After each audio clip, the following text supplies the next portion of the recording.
Queridos, abramos a palavra do nosso Senhor na carta de Paulo aos Efésios, continuando essa série de exposição.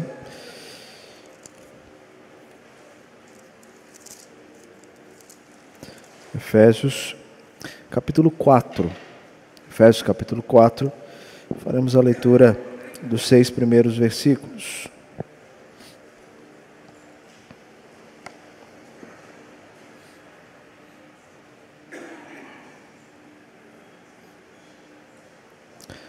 Diz assim a palavra do nosso Senhor: Rogo-vos, pois, eu, o prisioneiro no Senhor, que andeis de modo digno da vocação a que fostes chamados, com toda a humildade, mansidão, com longanimidade, suportando-vos uns aos outros em amor, esforçando-vos diligentemente por preservar a unidade do Espírito no vínculo da paz.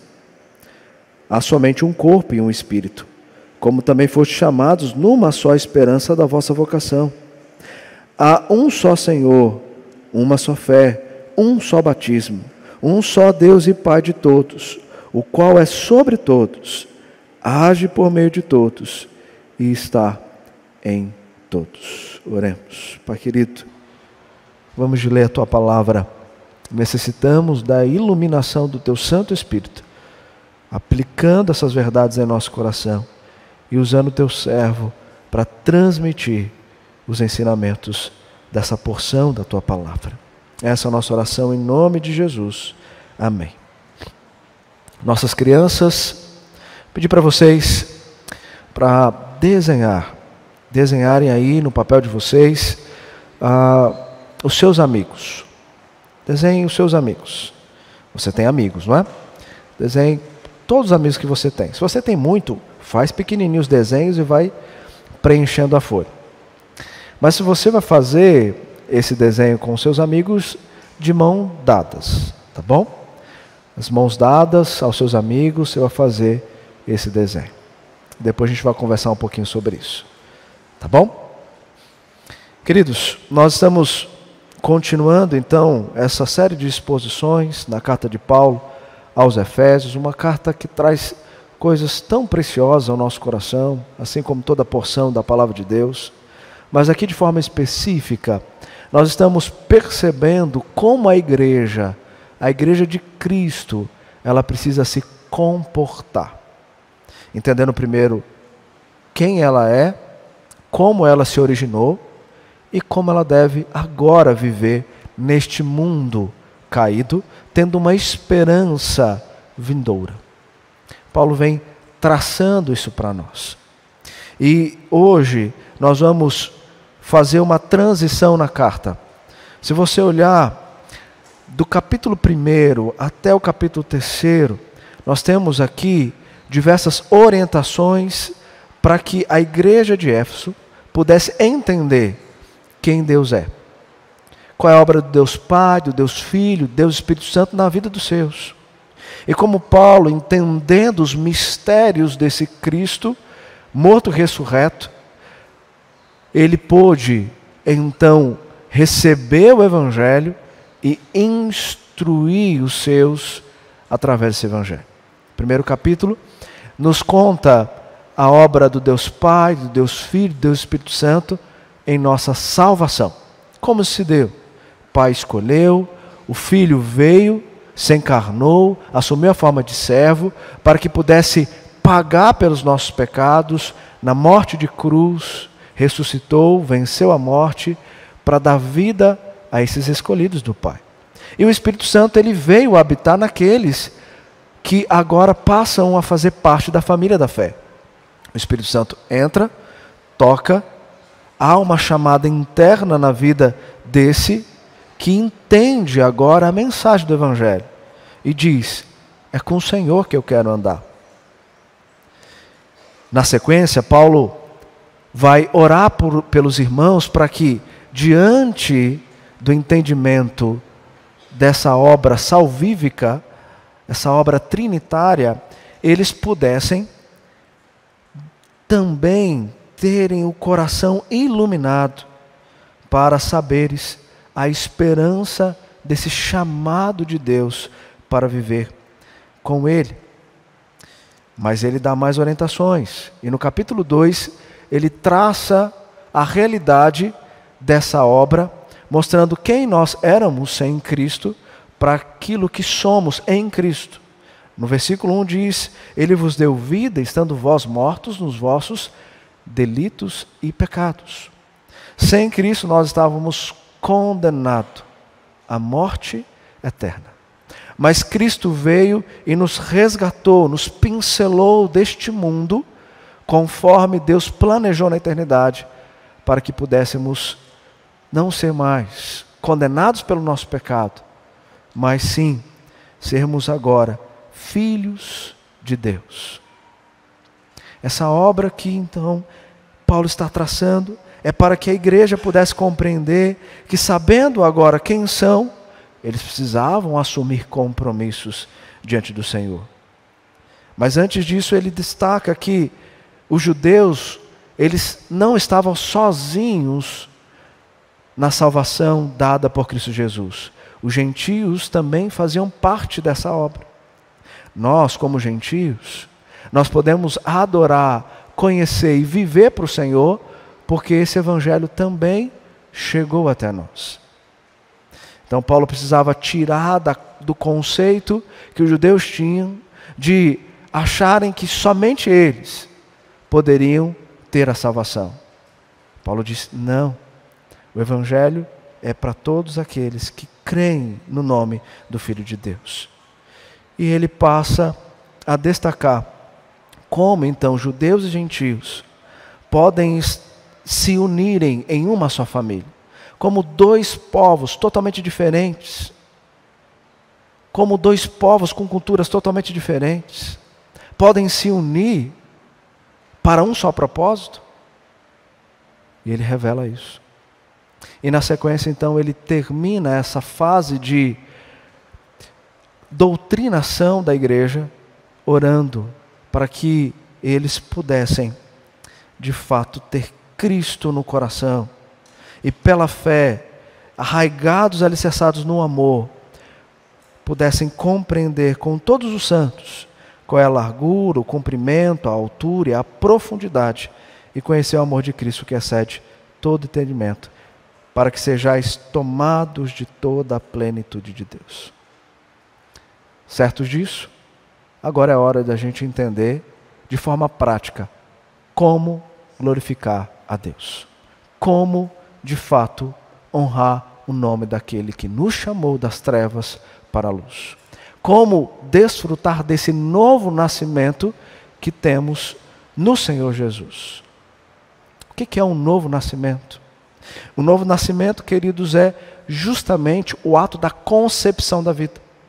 Porque para nascer de novo, precisa morrer. Jesus disse isso a Nicodemos.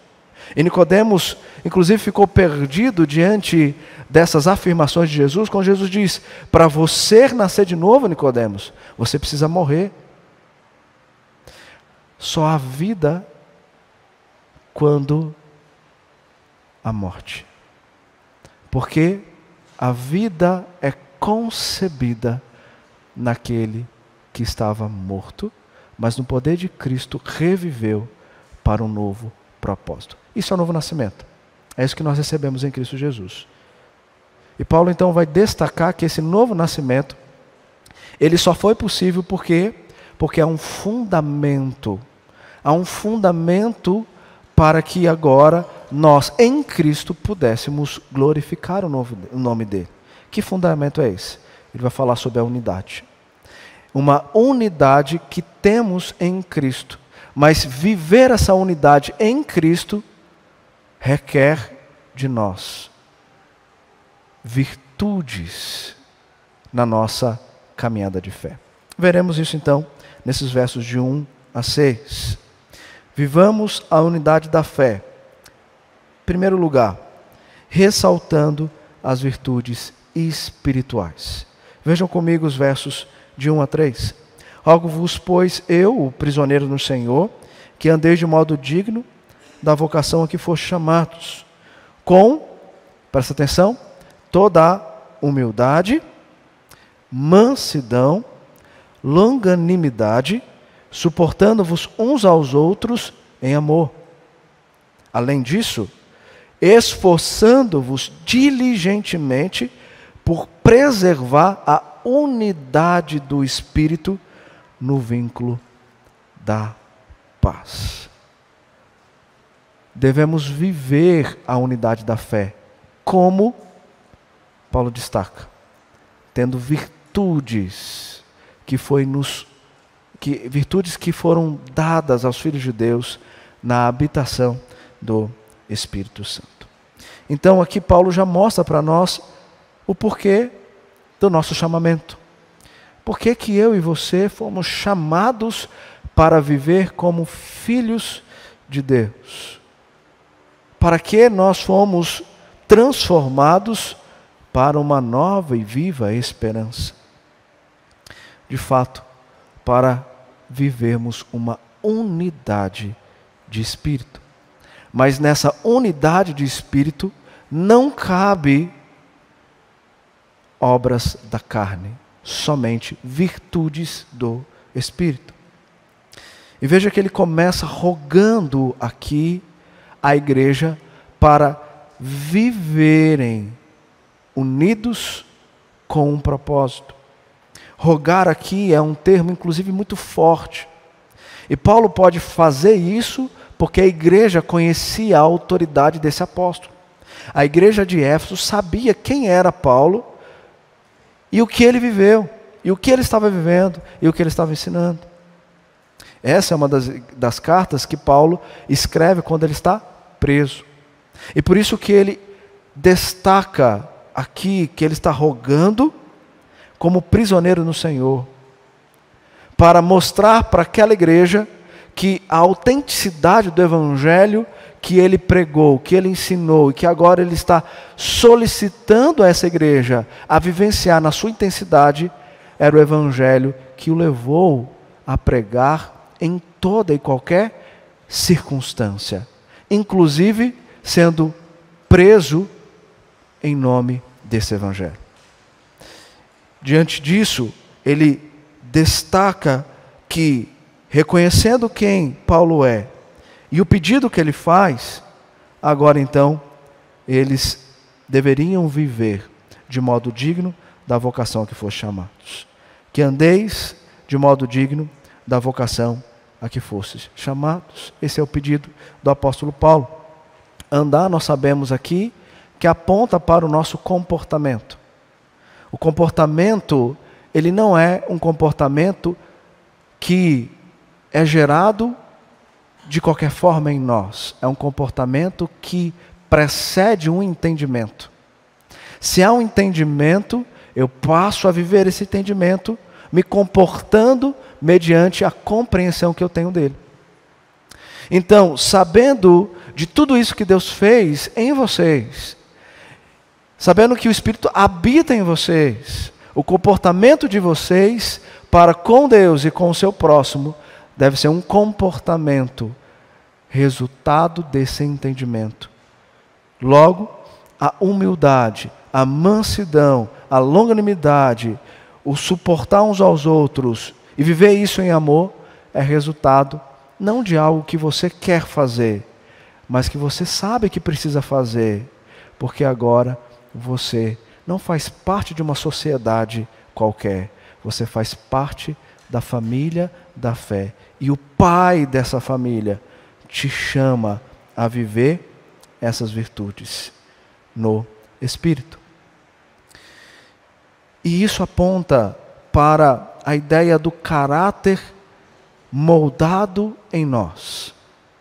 Quando o Senhor Jesus nos chamou através do seu Filho, Ele nos transformou para vivermos numa nova sociedade e nos transformou para termos uma nova compreensão de como viver sendo cidadãos do reino de Deus. E diante disso, Ele vai moldando o nosso caráter, as nossas percepções, a nossa forma de enxergar o mundo, para que todas essas possam ser de acordo com a sua verdade, e não como o mundo e ensina e prega por aí. Então, ao falar sobre humildade, mansidão, longanimidade, essas virtudes que procedem do Espírito, ele está apontando para o meu caráter, para o caráter moldado por Cristo em nós. Para que o entendimento seja, para ser crente, eu preciso despir do meu orgulho. Para ser crente, eu preciso deixar a ira. Para ser crente, eu preciso de fato ter uma paciência longânima. Para ser crente, eu preciso testemunhar para as pessoas o que Cristo é e faz em nós. Porque isso é agora a minha, a sua, a nossa identidade. E essa identidade é uma identidade que foi impressa no nosso coração, nessa nova vida que recebemos de Cristo Jesus. Então vejamos essas virtudes que Paulo então destaca. Em primeiro lugar, a humildade.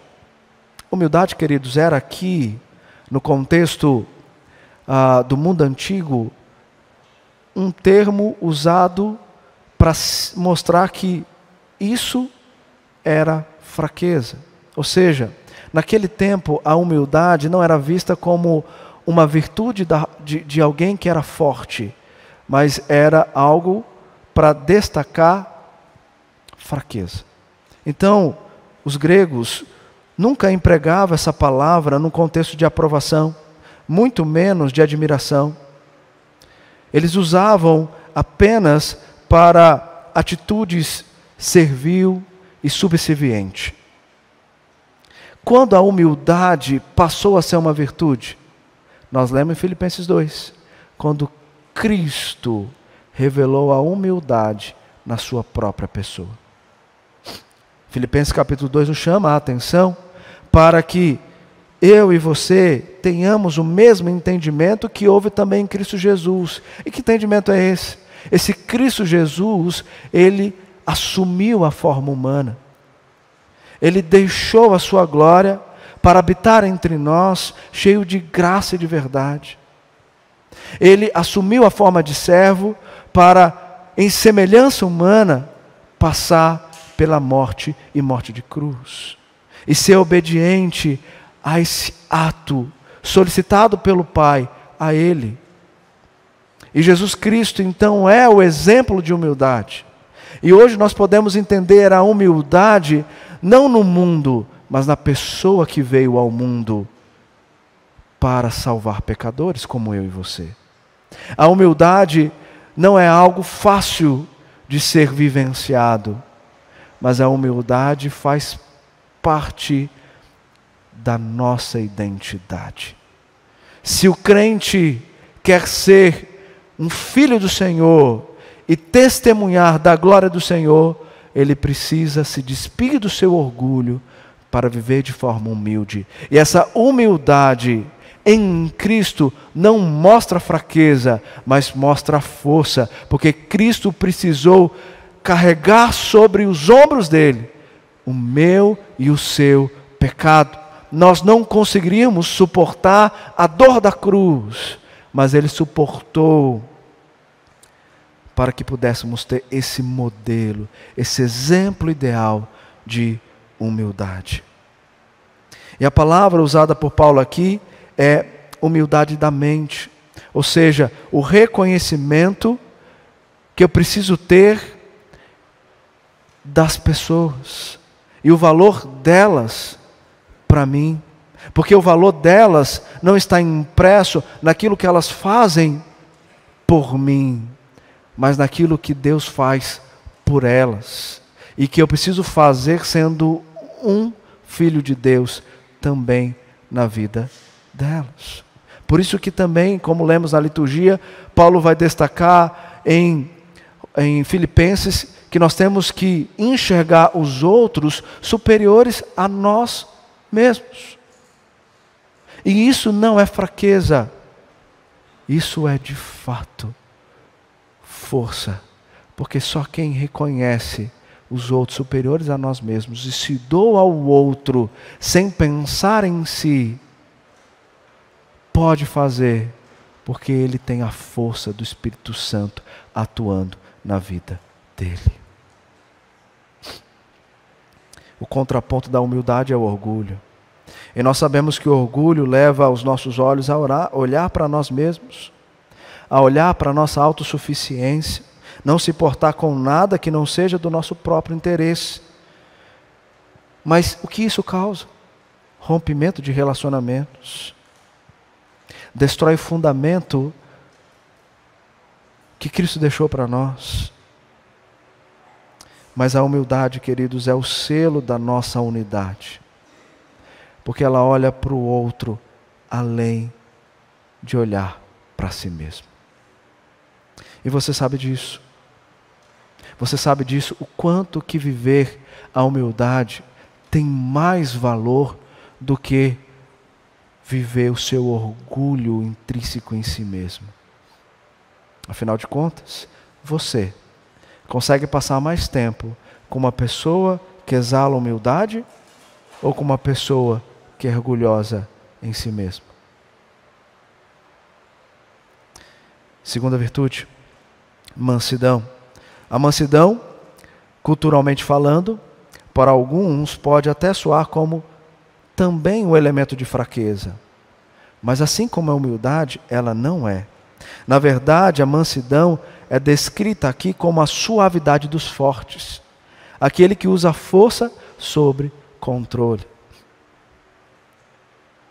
Não sei se você é um desses, mas muitos saem por aí orgulhosos dizendo: eu não saio de uma briga levando desaforo para casa.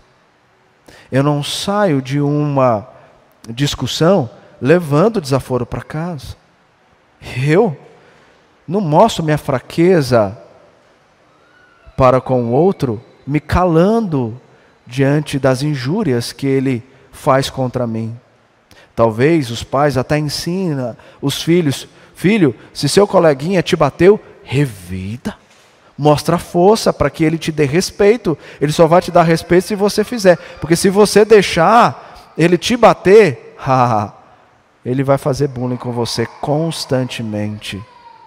Às vezes nós estamos vendo pais crentes fazendo isso, ensinando isso para os seus filhos.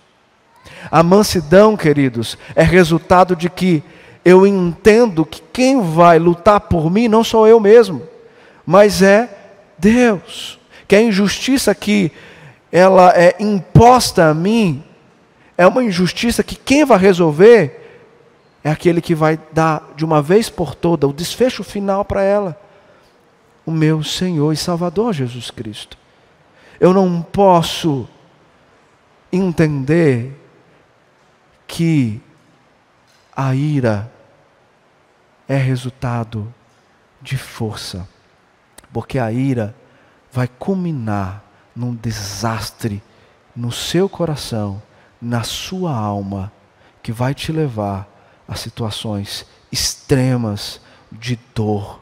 E aí sim, revelará a sua fraqueza e não a sua força. A mansidão, pelo contrário, ela revela que o meu poder se aperfeiçoa nas minhas fraquezas. Porque o poder do Espírito Santo de Deus habita em mim. Por isso, eu posso sim viver a mansidão. Então veja que a humildade e a mansidão, elas estão interligadas, né? Elas de fato são um par natural. Sem humildade não há mansidão, sem mansidão não há humildade. Na sequência, Paulo também vai falar sobre a longanimidade. A longanimidade é desenvolver uma paciência estendida. As pessoas me provocam, mas eu não vou revidá-los, porque eu sou manso. E a minha paciência é uma paciência longa, ela é estendida. Por isso eu posso suportar as injúrias que vêm contra mim.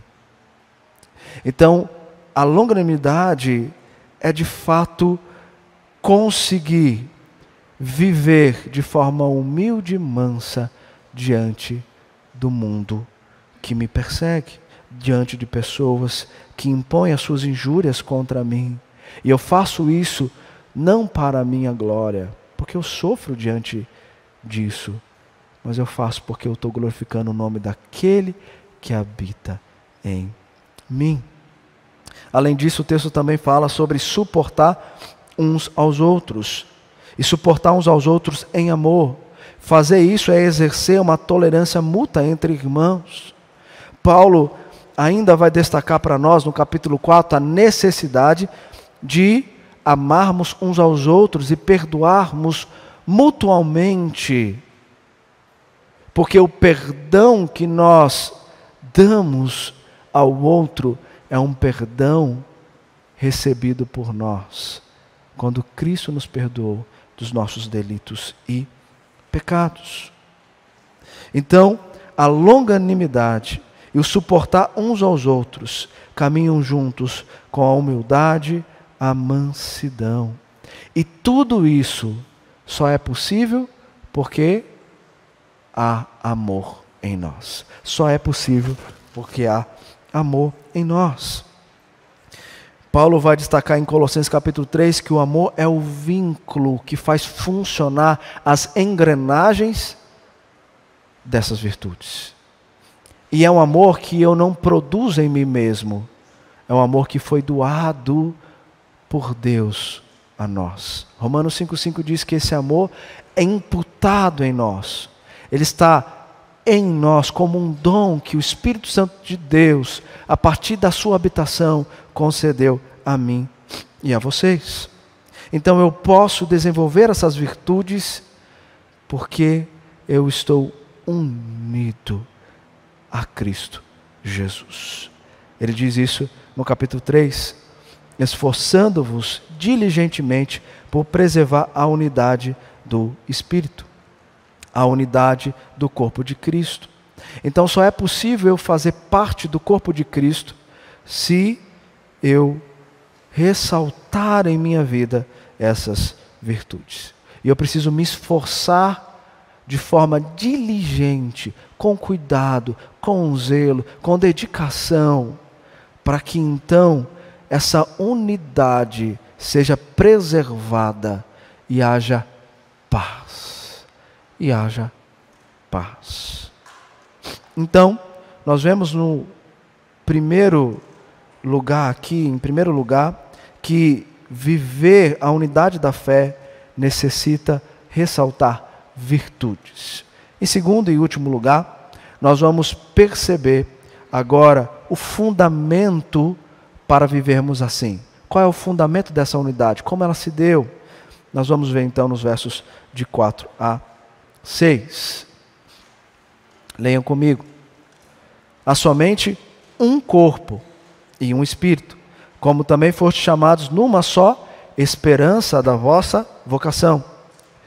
Há um só Senhor, uma só fé, um só batismo, um só Deus e Pai de todos, o qual é sobre todos e age por meio de todos e está em todos. Queridos, Paulo agora vai destacar esse fundamento. Mas o que me impressiona, e sem dúvida nenhuma já aos seus olhos é ressaltado, é a quantidade que ele usa o artigo uma. Por 7 vezes ele repete, porque ele está falando aqui de unidade. Essa unidade, ela acontece no Espírito, no Senhor e Deus e Pai. Esse é um texto, inclusive, que nós usamos para mostrar evidências aqui da Trindade. Um termo que nós não encontramos na Escritura, porém, nós podemos perceber aqui essa funcionalidade do Deus Pai, do Deus Filho, do Deus Espírito Santo na vida dos seus.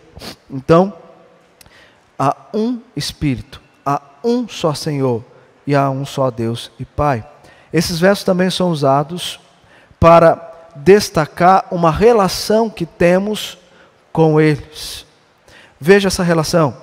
Primeiro, verso 4. Há somente um corpo. Por que há somente um corpo? Porque há somente um só Espírito. Esse corpo destacado aqui é a Igreja de Cristo.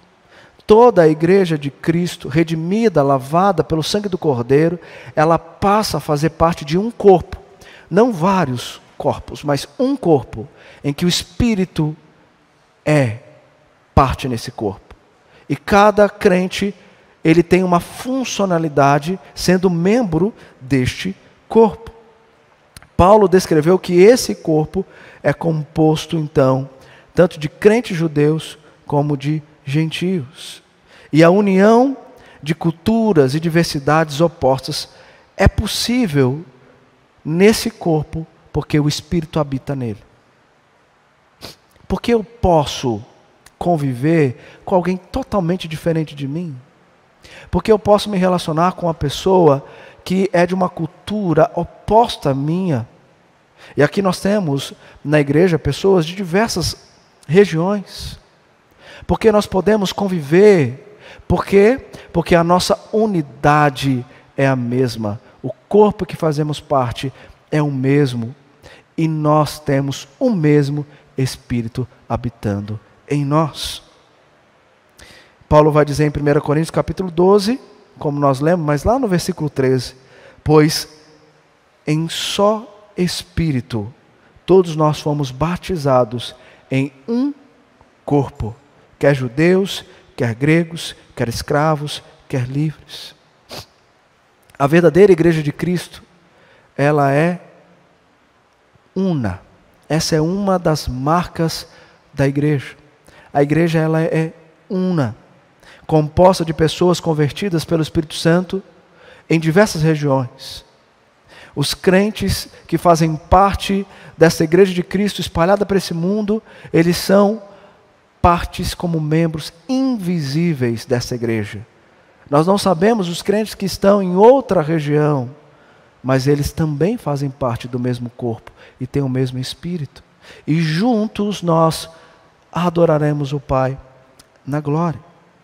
E essa igreja que é una, composta de pessoas assim, ela tem um sinal da aliança através do batismo e da profissão de fé.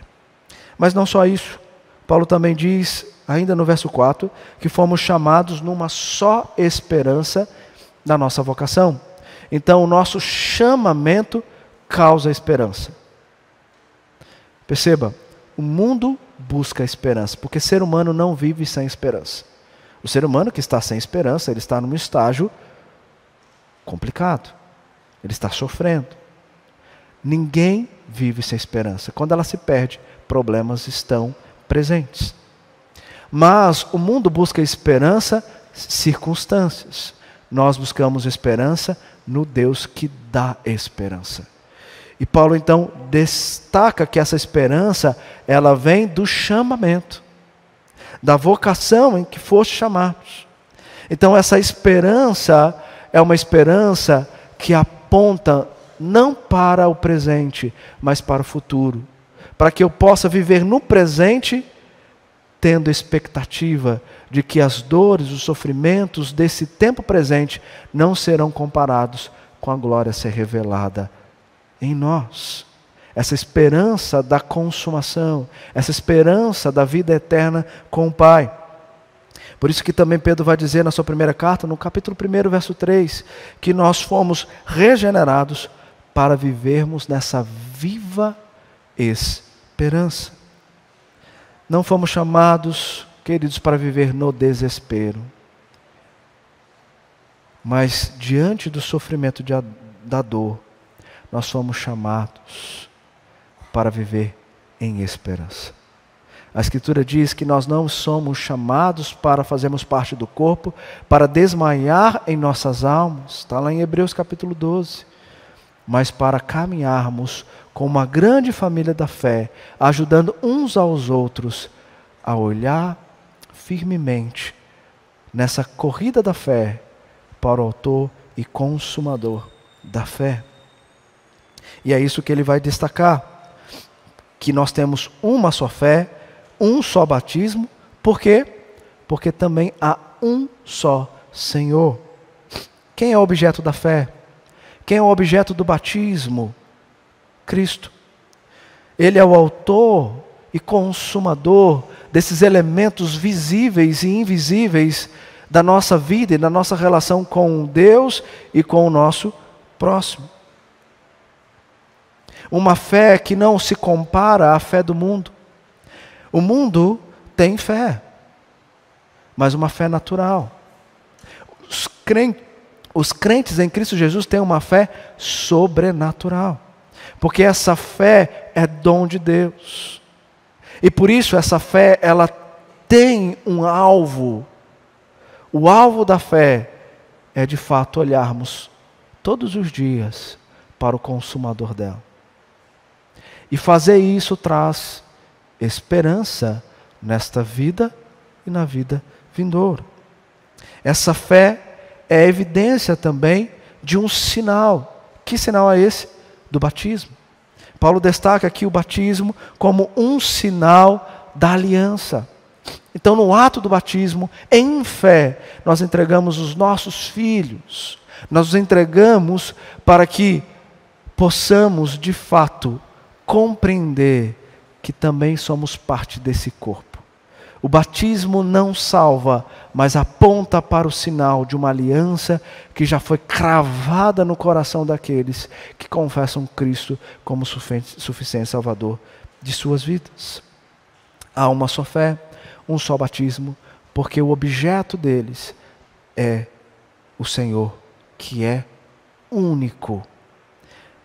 Mas Paulo também diz, no verso 6, há uma só família que abrange todos os convertidos. Por quê? Porque há um só Pai. Há uma só família que abrange todos os convertidos, porque há um só Pai. Lá no primeiro capítulo, Paulo destaca que Deus Pai em Cristo escolhe e predestina um povo seu. Por isso que quando aqui é destacado o todos não representa a humanidade, mas representa aqueles que dentro da humanidade foram escolhidos na eternidade para adorar o Deus da salvação. Então, quando Paulo fala do todos, ele se refere ao que ele falou no primeiro capítulo. Para aqueles que o Pai escolheu e que nos dá através do seu Filho Jesus, na aplicação dessa obra em nós, pelo Espírito Santo de Deus. E quando então somos salvos, é que somos partes dessa família.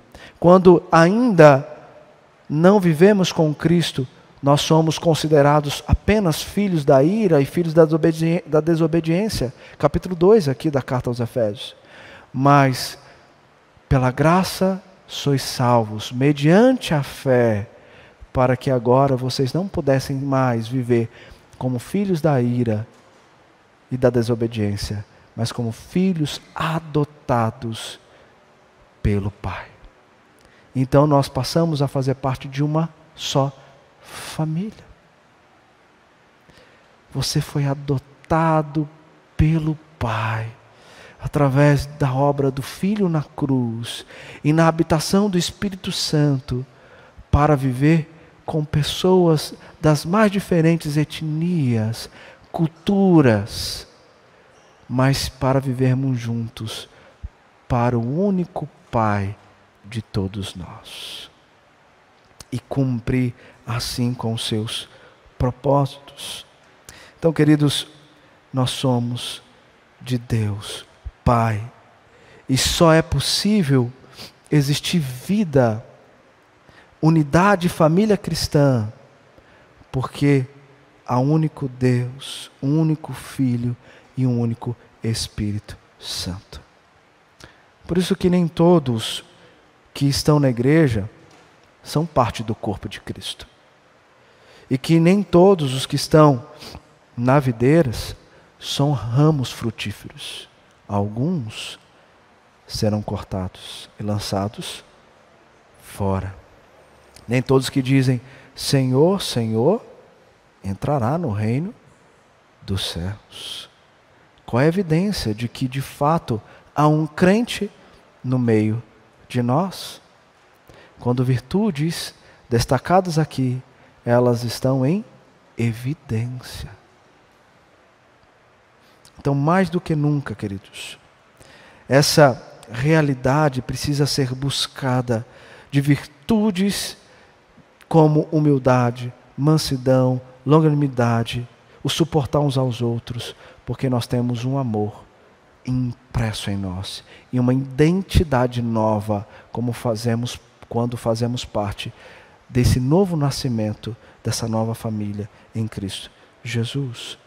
E veja, queridos, nós estamos percebendo neste mundo que essa realidade também vem se perdendo. O corpo da igreja de Cristo está se ferindo por causa de, muitas das vezes, membros buscarem evidenciar orgulho e egoísmo, ao invés de humildade e mansidão. E nós percebemos que, inclusive em situações como estamos vivendo ainda em nosso país, em que a política se vociferou no meio de nós, pessoas revelando um caráter contrário ao caráter impresso no coração através de Cristo Jesus. Pessoas ressaltando, infelizmente, uma desunião ao invés de uma união. Lutando em nome de causas espúrias, ao invés de lutarmos juntos pela fé evangélica. Porque a unidade nos chama para esse propósito, para essa finalidade. E muitas das vezes, querendo brigar, para que o outro aceite a minha visão de mundo, porque eu conheço mais a Bíblia do que ele. Quando a cosmovisão ela está distorcida, nós não estamos aqui para brigar com o outro, mas para sentar e ensinar as verdades do Evangelho. É o Evangelho que é a causa que nós lutamos. Não é a causa do homem, mas é a causa de Cristo Jesus. Lutar nessa unidade de pensamento é lutarmos juntos dentro de um propósito que foi estabelecido por Cristo Jesus e não por homens, ideologicamente, neste mundo caído. A igreja, queridos, precisa mais do que nunca dessa unidade para guerrearmos contra o inimigo comum. Os joelhos no chão e a espada da verdade na mão, lutarmos juntos pela causa de Cristo Jesus. Disse aqui no sermão passado que se a igreja colocar o joelho no chão e orar pela nação, nós vamos ver mais mudança do que manifestações que não têm o Evangelho como defesa principal dos filhos de Deus. Encerro então, queridos, trazendo apenas 4 considerações para a igreja. Primeira delas, o crente, ele não vive só. Por isso que a solidão é considerada como um pecado. Porque somos chamados a uma unidade com o corpo de Cristo e cada membro do corpo vive no mesmo propósito. E os mais fortes ajudam os mais fracos na fé. Nós veremos na sequência desta perícope, desse texto, a partir do verso 7, que Deus deu dom de ensino com o propósito de aperfeiçoar a comunidade, para que todos possamos chegar à varonilidade, à estatura da plenitude do conhecimento de Deus. Ou seja, aqueles que estão buscando a solidão, estão buscando um problema para o coração. E se a solidão chegou para você, não porque você buscou, peça ajuda. Porque nós estamos unidos para um só propósito. Enquanto há um soldado ferido, a batalha, ela não tem a força dos soldados para uma guerra que vamos conseguir vencer em nome de Jesus. Além disso, em segundo lugar, a humildade, a mansidão, a longanimidade, o tolerar uns aos outros não são possíveis em nós sem a unidade de Deus Pai, Deus Filho e Deus Espírito Santo. Porque somos incapazes em nós mesmos de experimentá-las ou tê-las em nosso caráter. Elas foram impressas em nós na obra trinitária. Terceiro, essas virtudes são aplicadas em nossos relacionamentos. Logo, estar em Cristo implica se relacionar com a sua família. Por isso que o crente sem igreja tem problema. Porque crente desigrejado não é crente. Porque crente vive dentro de uma comunidade em que uma família está junta, vivendo e adorando dentro de um mesmo propósito. E perceba que muitas das vezes o desigrejado tem como justificativa é que eu não consigo conviver com aqueles irmãos. Não dá certo para viver com aqueles irmãos. E a humildade, e a mansidão, e a longanimidade. Será que o problema são os irmãos? Ou você que quer que os irmãos vivam de acordo com o seu orgulho e egoísmo que jorra do seu coração? A igreja foi chamada para juntamente, na unidade com Deus Pai, Deus Filho e Espírito Santo, vivermos essas virtudes, a fim de abençoarmos a igreja de Cristo e o reino de Deus. E por fim, nós sabemos, queridos, que de fato há muitas igrejas espalhadas, mas nem todas as igrejas são igrejas de Cristo. A nossa confissão de fé, lá no capítulo 25, parágrafo 5º, vai dizer que as igrejas mais puras na terra estão sujeitas à mistura e ao erro. Algumas se degeneraram tanto que já não são igreja de Cristo, e sim sinagogas de Satanás. Entretanto, sempre haverá sobre a terra uma igreja para adorar a Deus segundo a vontade dele. Por isso, fiéis da igreja de Cristo Jesus, de fato não é a bandeira que salva, mas há igrejas sérias que me equipa a viver de forma a ressaltar essas virtudes. E há igrejas que não fazem isso. Por isso nós precisamos buscar as igrejas sérias, as igrejas que pregam unicamente a palavra de Deus, para que tenhamos um bom alimento para também ensinar, passar, alimentar outros para a glória de Deus. Você foi chamado para viver num só corpo, num só espírito, em uma só alma e lutar juntos pela fé evangélica. Que assim seja a Igreja Presbiteriana da Lapa aqui em nossa região. Que Deus nos abençoe. Muito obrigado por nos acompanhar até o final deste vídeo. Para receber mais reflexões e ficar por dentro dos próximos conteúdos, te convidamos a seguir as nossas redes sociais que estão na descrição. Alguns vídeos aparecerão na tela caso queira continuar nos assistindo. Abraço e até a próxima.